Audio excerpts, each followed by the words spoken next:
Hello everyone. In today's video lecture, we are going to start a very interesting lesson. The lesson name is Into the Wild, which is written by Kiran Purandare.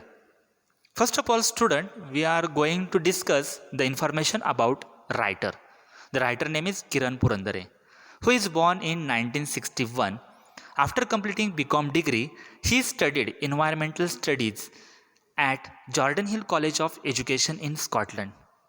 He is a recipient of Sahitya Puraskar, Pune Bhai Madhav Bagal Award, and Best Literature Award given by Cultural Department of Maharashtra State for his Sakha Nagzira. He spent 400 days inside Nagzira and nearby forest areas and wrote this award-winning book. विद्यार्थिनींनो, आपले जे लेखक आहेत त्यांचं नाव किरण पुरंदरे. त्यांचा जन्म 1961 साली झाला आणि BComची डिग्री कंप्लीट केल्यानंतर त्यांनी एन्व्हायरमेंटल स्टडीसाठी म्हणजे पर्यावरणाचा अभ्यासासाठी त्यांनी स्कॉटलंड येथे कॉलेजमध्ये ॲडमिशन घेतले. त्यांचं निसर्गाबद्दल एवढं मोठं योगदान आहे की त्यांना साहित्य पुरस्कारसुद्धा मिळालेला आहे. तसेच भाई माधव बागल अवॉर्डसुद्धा मिळालेला आहे. तसेच त्यांनी लिहिलेलं जे सखा नागझिरा हे जे पुस्तक आहे त्या पुस्तकालासुद्धा गव्हर्नमेंट ऑफ महाराष्ट्राने काय केलेलं आहे, अवॉर्ड विनिंग बुक म्हणून गौरवण्यात आलेला आहे. त्यांनी त्यांच्या आयुष्यातील 400 दिवसाहून अधिक दिवस त्यांनी काय केलेले आहेत, नागझिरा आणि शेजारी असणाऱ्या जंगलामध्ये त्यांनी घालवले आहेत. आणि त्याच एक्सपिरियन्समध्ये त्यांनी स्वतःचं ते पुस्तक आहे सखा नागझिरा हे लिहिलेलं आहे. Our today's lesson has also taken from this same book. आपलं जे लेसन आहे हे सुद्धा त्यातलाच काही पार्ट आपण त्या सखा नागझिरामधनं आपण ह्या लेसनमध्ये घेतलेला आहे. He is a wildlife expert, a bird watcher and a writer and also honorary wildlife warden in Maharashtra. He is also the founder of Nisarg Ved organisation which works for nature conservation and community work around Nagzira, Navegaon, tiger reserve in Bhandara and Gondia district.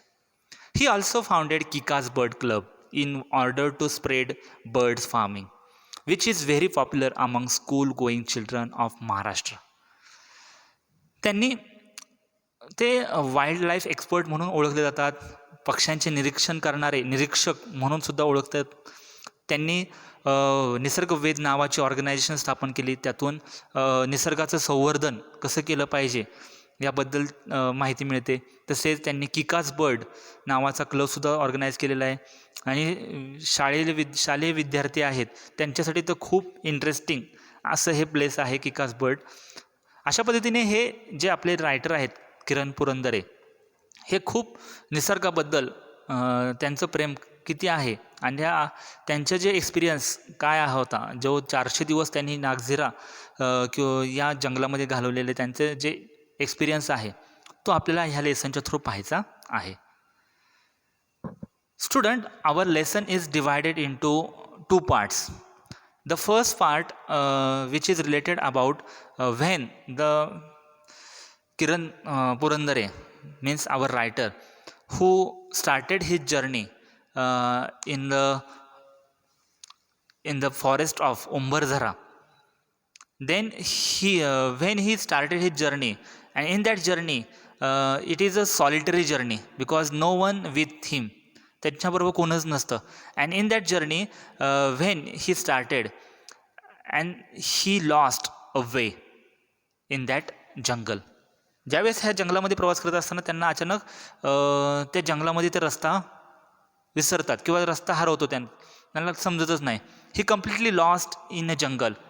So he narrates how he lost his way in this first part. So he narrates how he lost the way and how he got the way at the end of the first part.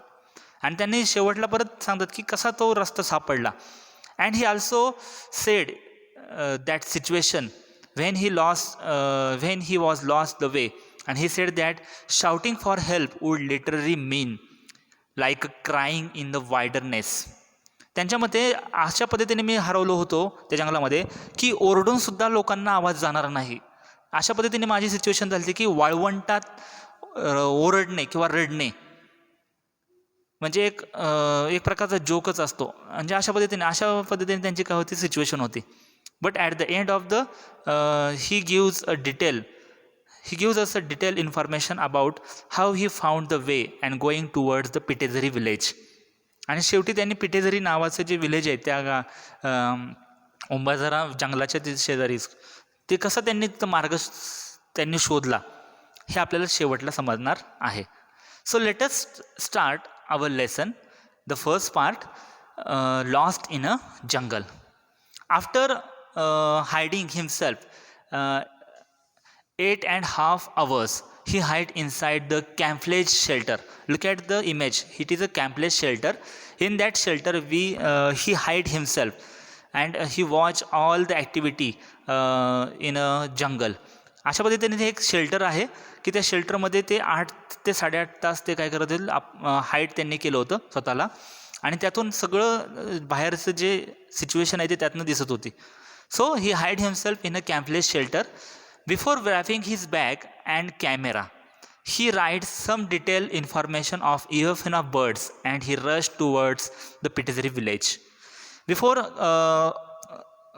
wrapping all kinds of things, for example camera, bags, first of all he writes some notes about EFN of birds. त्यांनी स्वतःला काय केलं, स्वतःचं पुस्तकं लिहिण्यासाठी म्हणजे जे लिखाण काम करत होते त्यांचे जर्नी अनुभव शेअर करत असताना ते लिहित पण होते. त्यावेळेस त्यांनी EFN नावाच्या बर्ड्स जे आहे त्याबद्दल थोडंसं लिहिलं. And then he put all his bags and camera and rush towards the Pitezari village. आणि पिटेझरी विलेजकडे त्यांनी जाण्यासाठी निघाले. Then he began his journey negotiating the web leaves and teak wood and moh tree. Negotiate means जुळवून घेणे. teak wood it means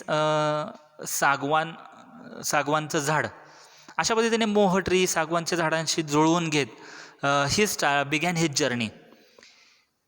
He knew that he was alone in the jungle, so he trying to make less sound. He was continuously walking because there was no companion with him. He told himself he was alone like fox. He walked silently, watching with open eyes, grasping the variety of sound through his ear. He stopped when he heard the familiar sound. त्यांनी स्वतःची journey सुरुवात केली पिटेझरी विलेजकडे जाण्यासाठी.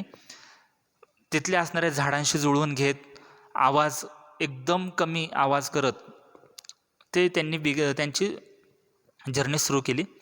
चालत असताना त्यांच्याबरोबर कोणच नाही हे त्यांना माहितीच होतं. त्यामुळे आवाज न करता इतर आवाज जो जंगलातला आवाज आहे तो ऐकण्यासाठी ते एकदम शांतपणे चालत होते. सगळीकडं डोळे उघडे ठेवून वेगवेगळे साऊंडचा आवाज घेत ते काय करत होते, चालत होते. आणि अचानक ते थांबले कारण त्यांना त्यांचा जो आपल्याला माहीत असलेला आवाज त्यांना तो ऐकला. त्यांनी तो ऐकला. फॅमिलियर साऊंड त्यांना काय मिळालं, ऐकायला मिळाला. त्यामुळे ते थांबले. द साऊंड लाईक कॅक कॅक कॅको कॅक. It was a langur alarm call. ज्यावेळेस तो आवाज ऐकला त्यांना तर कळालं की इट वॉज अ लंगर. लंगर म्हणजे एक वानराचा आवाज आहे. It is a alarm call. The leader of a गँग of a langurs was sitting on the tall tree and making alarm call out of fear for life. This alarm call is a symbol of when the animals see like a leopard and a tiger nearby it. हा आवाज जो लंगर यांनी काढला होता आणि कुठून बसलेले होते ते एका झाडाच्या टॉपवर बसून ते आवाज करत होते. It is a alarm call. कारण ह्या ज्यावेळेस असे लंगूर आवाज करतात त्याचा अर्थ काय की काहीतरी अडचण आहे किंवा काहीतरी धोक्याची घंटा आहे असं समजलं जातं. आणि त्या अलार्म कॉल ते बऱ्यापैकी का वाजवतात, कारण त्यांना टायगर किंवा लिओपार्ड म्हणजे बिबट्या त्यांना तो दिसलेला असतो. त्यांच्या जवळ सानिध्यात दिसला की ते काय करतात, आवाज करतात. So it is alarm call. It is a symbol of animal. They see the animal like a leopard or tiger near by it. त्यांना स्वतःच्या जवळ टायगर किंवा लिओपार्ड असं जवळ दिसला की दे गेट अलार्म कॉल. त्याच्या पद्धतीने ते काय करतात, ते अलार्म कॉल म्हणजे अशा पद्धतीने साऊंड निर्माण करतात. Then here the writer mention another quality of langur. According to him, the langar is the most reliable when it comes to finding clues about the presence of the apex predator in the jungle. Here the word predator or apex means शिकारी. इथं writer एक लंगरची एक quality सांगतात की लंगर हा असा एक reliable प्राणी आहे की आपल्याला उपयोगाचा असणारा प्राणी आहे की तो एक आपल्याला क्ल्यू देतो की एखादा शिकारी आपल्यासमोर आपल्या जवळ आहे. हा क्ल्यू देण्याचं काम हा काय करत असतो, लंगर करत असतो. The mighty elusive leopard of Umbarzara was comes out of lair. He was on the prowl. Langurs who have spotted gold black clock and alarm calls like कॅक क्रॅक. लंगरला हे काय कळालं, कारण हा जो लिओपार्ड आहे तो त्याच्या गुहेतून, लेअर म्हणजे गुहा, ह्या गुहेतून बाहेर आलेला आहे. And he was on prowl म्हणजे भटकंती करायसाठी निघालेला आहे. And then when the langurs who saw the gold black cloak, लंगरला ज्यावेळेस लांबनं सोनेरी काळसर पट्ट्याचा जो प्राणी दिसला की then he make a noise like cake cack. त्याच्या पद्धतीने काय करतात, मग त्यांना अशा सोनेरी पट्ट्याचा जो प्राणी दिसला म्हणजेच लिओपार्ड किंवा बिबट्या दिसला किंवा वाघ दिसला की ते काय करतात, अशा पद्धतीचा साऊंड तयार करतात. Okay. Then when the writer again heard the alarm clock given by Langurs, then he stopped his walking and looking the area of targeted by Langurs leader. जेव्हा लंगरचा पुन्हा एकदा आवाज आला, अलार्म कॉल परत एकदा वाचायला लागला, म्हणजे ओरडायला लागले ते langurs, then writer who stop his walking, ते स्वतःची चालणं थांबवतात. And then writer who looking the area targeted by langurs leader. आणि ज्या ठिकाणी लंगर्स जो लीडर त्या ठिकाणी ओरडतोय, ज्या ठिकाणी पाहून ओरडतोय त्या ठिकाणी रायटर पाहायला सुरुवात करतात. Moving some states forward he stop and saw a fresh scat was lying before him. थोडंसं पुढं गेल्यानंतर त्याला दिसतं की एक फ्रेश कॅट म्हणजे त्या लंगर ह्याची लिओपार्डची विष्टा त्याला दिसते. Then and some bluish and purple flying over it. आणि काही ज्या फ्लाईज आहेत, माशा आहेत ब्लूइश कलरच्या किंवा पर्पल कलरच्या, त्याच्यावरती घोंगाट बसलेले आहेत त्या विष्टेवरती. And he was scare the leopard was near him. Then the writer again heard the alarm call given by four horn antelope. He mostly walk 15 meters and again stop. नंतर रायटरला ती त्या लिओपार्डची विष्टा दिसते. त्यानंतर तो हळूच पुढं गेला, साधारणतः 15 मीटरचं अंतर पुढे गेल्यानंतर त्याला परत एकदा अलार्म कॉल ऐकायला मिळतो. हा अलार्म कॉल आता कोणी दिलेला असतो, 4 हॉर्न अँटिलोप म्हणजे 4 शिंगी काळविटाने हा अलार्म कॉल दिलेला असल्यामुळं ही स्टॉप अगेन, तो पुन्हा एकदा थांबतो. Then he said to himself he entered in the sanctum of miracle called leopard. त्याला स्वतःला तो समजून सांगतो की आपण काय केलेलं आहे की अद्भुत ह्या प्राण्याच्या क्षेत्रामध्ये आपण प्रवेश केलेला आहे, त्या रडारमध्ये आपण आलेलो आहोत लिओपार्डच्या. But he could not see a big cat, the another name of leopard. तेव्हा म्हणतो की ह्या बिग कॅटला म्हणजेच ह्या मोठ्या मांजराला म्हणजेच लिओपार्डला म्हणजेच ह्या बिबट्याला तो पाहू शकत नव्हता. But he said to himself he enter the radar of leopard area. त्याला समजतं की आपण लिओपार्डच्या रडारमध्ये म्हणजे एरियामध्ये आपण प्रवेश केलेला आहे. And the leopard is near to him. आणि त्याला समजतं की लिओपार्ड काय आहे, त्याच्या जवळच आहे. So it was a elusive animal leopard is a elusive animal. हा एक शिताफीने निसटून जाणारा हा प्राणी आहे. The surrounding area were reminding him that he was alone, so he moving towards way of a Pitezari. Then he learn that leopard had move away.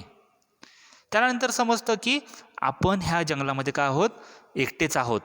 त्यामुळे तो हळूहळू पुढे निघायला जातो आणि त्याला नंतर समजतं की आपण लिओपार्डच्या क्षेत्रापासून खूप पुढे आलेलो आहे. Then after some distance cross he saw a man standing at distance with a stick in his hand. When the writer goes near him, he saw that he was also fear to heard the alarm call given by a langurs, and his name was Raju Iskape from Pitzari. He had come to collect some logs, but he returned back due to leopard movement. काही distance पुढे गेल्यानंतर रायटरला एक व्यक्ती दिसतो. तो त्याच्या हातामध्ये काठी आहे आणि तो पण खूप घाबरलेल्या अवस्थेत आहे. कारण त्याला पण सेम हा जो आवाज आहे लंगरचा, जो अलाराम कॉल आहे, त्याला पण ऐकायला आलेला असतो. त्यामुळे तो पण खूप घाबरलेला आहे. त्या व्यक्तीचं नाव आहे राजू इस्कापे. तो पिटझरी गावातला आहे. तो इथं जंगलामध्ये जे लॉग्स आहेत, लॉग्स म्हणजे लाकडं गोळा करण्यासाठी आलेला होता. परंतु ह्या ज्या लंगरच्या अलार्म कॉलमुळे त्याला समजलं की इथं काय आहे, लिओपार्डची मुवमेंट आहे, लिओपार्ड इथंच कुठेतरी जवळ आहे. त्यामुळं तो खूप घाबरलेल्या अवस्थेत असतो.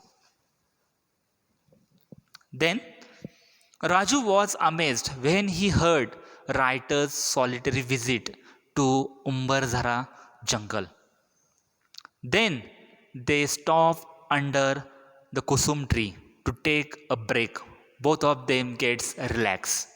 Then they thought, now we were 4 eyes, 4 hands with a stick. Then they again started their journey. ज्यावेळेस राजूला लेखकाने त्याची जर्नी सांगितली की मी ह्या जंगलामध्ये, उंबरझरा जंगलामध्ये एकटाच प्रवास करतोय, त्यावेळेस तो खूप आश्चर्यचकित झाला.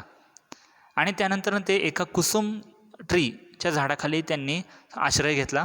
काही वेळ ते थोडंसं त्यांनी रेस्ट केली, रिलॅक्स झाले आणि they began their journey and they thought that now we were a 4 eyes. त्यांना समजतं की आता आपल्याकडे आता काय आहेत, आता लेखकाला स्वतःला कॉन्फिडन्स झाला की आता आपण माझ्या 2 डोळ्यांनी आता मी पाहू शकत नाही, आता वी हॅव अ 4 आईज. आता आमच्या दोघांच्या नजरा आहेत अँड 4 आईज, 4 डोळ्यांनी आता आम्ही पाहणार आहोत. 4 हँड्स विथ अ स्टिक्स, हातामध्ये आता 4 हात आहेत आणि स्टिक्स म्हणजे हातामध्ये काठीसुद्धा आहे. And then they again started their journey. आणि अशा पद्धतीने ते पुन्हा एकदा त्यांचे काय करतात, जर्नी स्टार्ट करायला सुरुवात करतात.